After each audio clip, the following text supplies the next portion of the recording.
Assalamualaikum warahmatullahi wabarakatuh.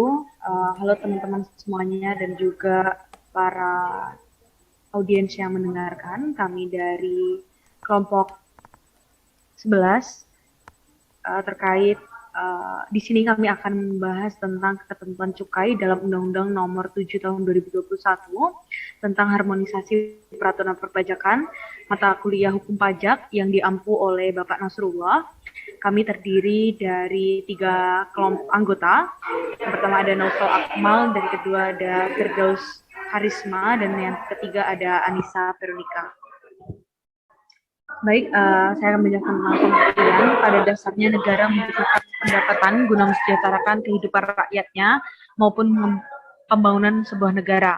Nah, setidaknya terdapat 3 faktor yang menjadi sumber pendapatan sebuah negara yang berasal dari dalam maupun luar negeri. Ketiga sumber pendapatan itu adalah yang pertama ada sumber pendapatan pajak, kedua ada sumber pendapatan bukan pajak atau non pajak, dan yang ketiga ada sumber pendapatan hibah yang berasal dari luar negeri. Nah, cukai merupakan ke dalam golongan pendapatan berbentuk pajak. Cukai merupakan pungutan yang dikenakan pada barang-barang tertentu yang punya karakteristik khusus sesuai dengan Undang-Undang Cukai. Cukai termasuk penyumbang pemasukan negara yang utama. Jika diistilahkan, cukai merupakan denyut nadi perekonomian sebuah negara. Hal itu dapat dilihat dari anggaran pendapatan dan belanja negara atau yang kita sebut APBN, di mana cukai telah memberikan kontribusi yang terus dan akan terus meningkat. Dalam konteks ekonomi, minuman keras mengandung alkohol dan hasil tembakauan termasuk dalam salah satu sin komoditas. Salah satu bentuk regulasi pemerintah guna membatasi dan mengawasi aktivitas produksi maupun konsumsi untuk sin komoditas adalah melalui penerapan aturan cukai. Nah, di Indonesia hingga saat ini terdapat 3 kelompok komoditi yang dikenakan tarif cukai, yakni etil alkohol, minuman mengandung etil alkohol, dan juga rokok. Kontribusi dari cukai yang berasal dari ketiga produk tersebut sejauh ini cukup signifikan. Hal itulah yang menyebabkan pendapatan negara yang berasal dari cukai terus digalakkan. Cukai dapat menyumbang hingga 10-12% anggaran dan pendapatan belanja negara. Nah, Undang-Undang Nomor 7 Tahun 2021 tentang harmonisasi peraturan perpajakan telah resmi diundangkan oleh Presiden Republik Indonesia, yakni Bapak Joko Widodo, pada tanggal 29 Oktober tahun 2021. Yang sebelumnya pemerintah bersama DPR telah mengesahkan Undang-Undang HPP pada tanggal 7 Oktober tahun 2021.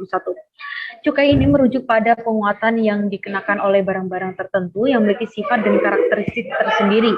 Maka erat kaitannya dengan istilah barang yang dikenakan cukai. Pengertian dari barang kena cukai merupakan barang-barang tertentu yang memiliki sifat untuk dikonsumsi, tetapi perlu untuk dikendalikan dan diawasi peredarannya, serta jumlah konsumsinya. Karena pemakaian ini dapat menimbulkan efek negatif kepada masyarakat ataupun lingkungan hidup, sehingga barang itu perlu untuk dikenakan pungutan. Dalam pasal 4 ayat 1 Undang-Undang Nomor 7 Tahun 2021 tentang harmonisasi peraturan perpajakan, barang dikenakan cukai terdiri atas yang pertama ada etil alkohol atau etanol dengan tidak mengindahkan bahan yang digunakan dan proses pembuatannya. Yang kedua, minuman yang mengandung etil alkohol dalam kadar berapapun dengan tidak mengindahkan bahan yang digunakan dalam proses pembuatannya, termasuk konsentrat yang mengandung etil alkohol dan hasil tembakau yang meliputi sigaret, cerutu, rokok daun, tembakau iris, rokok elektrik, dan hasil pengolahan tembakau lainnya. Dengan tidak mengindahkan digunakan ataupun tidak ada bahan pengganti ataupun bahan pembantu dalam pembuatannya. Nah, dari pasal undang-undang tersebut dapat kita lihat bahwasannya minuman yang mengandung etil alkohol atau etanol dan hasil tembakau yang meliputi sigaret, cerutu, rokok daun, tembakau iris, rokok elektrik, dan hasil pengolahan tembakau lainnya akan dikenakan cukai. Barang tersebut dikenakan cukai sebab memiliki dampak negatif bagi lingkungan hidup dan juga bagi masyarakat. Rokok merupakan sebuah produksi hasil tembakau yang sangat diminati oleh masyarakat Indonesia. Jumlah perokok aktif di Indonesia kurang lebih sebanyak 60 juta orang, termasuk anak-anak. Hal ini mengindikasikan bahwa rokok telah menjadi kebutuhan primer bagi sebagian besar masyarakat Indonesia. Selain itu, rokok elektrik yang berisikan cairan vape merupakan produksi hasil tembakau yang juga dikenakan cukai. Ketentuan mengenai pengenaan tarif cukai atas cairan vape atau kita sebut rokok elektrik, merujuk pada Peraturan Menteri Keuangan Nomor 146 PMK 010 tahun 2017 tentang tarif cukai hasil tembakau dan juga cairan vape. Rokok elektrik merupakan salah satu jenis pengelolaan tembakau lainnya atau HPTL. Selanjutnya, Baik, pemerintah menyadari bahwa rokok merugikan kesehatan masyarakat, sehingga dalam peredarannya harus dibatasi. Hal tersebut sejalan dengan prinsip pengenaan cukai, yaitu mengendalikan konsumsi dan mengawasi peredaran. Selain aspek kesehatan, pemerintah juga perlu memperhatikan aspek lain dari rokok, yaitu seperti tenaga kerja, peredaran rokok yang ilegal, petani tembakau, dan penerimaan negara. Seluruh aspek tersebut perlu dipertimbangkan secara komprehensif dan berimbang dalam pengambilan kebijakan yang berkaitan dengan harga dan cukai rokok. Cukai tinggi yang dikenakan akan membuat penerimaan negara juga akan meningkat. Selain itu, melalui kenaikan pajak cukai, diharapkan mampu menurunkan tingkat konsumsi rokok bagi remaja, anak-anak, serta perokok pemula. Penurunan konsumsi ini akan berdampak kepada peningkatan kualitas hidup masyarakat dengan mengadvokasikan gaya hidup sehat. Etil alkohol dan minuman yang mengandung etil alkohol atau etanol juga dikenakan cukai sesuai dengan pasal 4 ayat 1 huruf A dan B Undang-Undang Nomor 7 Tahun 2021. Tujuan pemerintah mengenakan cukai pada minuman ini adalah lebih kepada fungsi regulasinya atau mengatur daripada fungsi budgeter atau membiayai pengeluaran negara, di mana cukai dikenakan terhadap barang atau jasa tertentu yang membawa dampak negatif bagi masyarakat sehingga konsumsinya harus dikendalikan. Berikut adalah cukai yang ada pada minuman keras dan rokok. Pada gambar tersebut terdapat sebuah pita. Pita yang menempel pada sebuah barang tersebut diperuntukkan untuk sebagai tanda bukti bahwa sudah ada pelunasan pungutan atas barang yang dikenakan cukai. Secara umum, komponen pita cukai dari sisi tulisan yang tertera di dalam dengan rincian fungsi sebagai berikut. 1. Angka tarif dan tahun anggaran menunjukkan bahwa besaran tarif yang berlaku pada tahun anggaran tertentu. Yang kedua, tulisan angka, isi, angka HJE, dan huruf jenis hasil tembakau, seperti SKT, SKM, dan lain sebagainya, dapat digunakan untuk membandingkan kesesuaian pita cukai dengan BKC yang dilekati pada pita cukai. Yang ketiga, kode personalisasi menunjukkan kesesuaian identitas pengusaha BKC antara yang tertera pada pita cukai dengan bungkus kemasan BKC-nya. Yang keempat, komponen dari sisi material, penyusunannya terdiri dari kertas security, hologram security, dan cetakan security yang masing-masing komponen memiliki security overt atau kasat mata dan covert yang tidak kasat mata atau memerlukan alat identifikasi khusus. Pada dasarnya, peraturan perundang-undangan yang berlaku, setiap batang rokok yang beredar di tengah masyarakat harus dikenakan cukai. Rokok tersebut harus diberi sebuah pita cukai resmi sebagai tanda bahwa rokok tersebut telah membayar cukai. Hal ini disebabkan karena rokok masuk ke dalam kategori barang kena cukai atau objek cukai.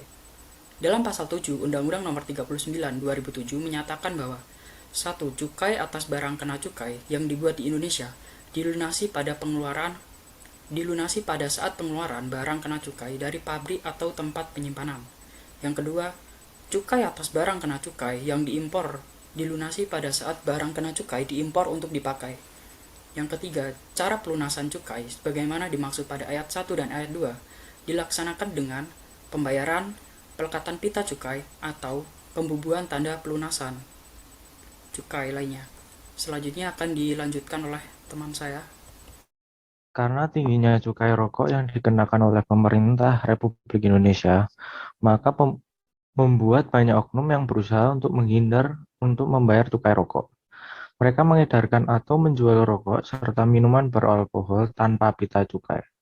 Hal ini dimaksudkan agar mereka mendapatkan untung yang besar. Perbuatan yang dilakukan oleh oknum tersebut jelas melanggar peraturan perundang-undangan di Indonesia tentang percukaian. Apabila terjadi tindak pidana yang terkait dengan cukai, maka Direktorat Jenderal Bea dan Cukai atau DCBC mempunyai hak dan kewajiban untuk melakukan penegakan hukum dengan diselesaikan dengan secara administratif.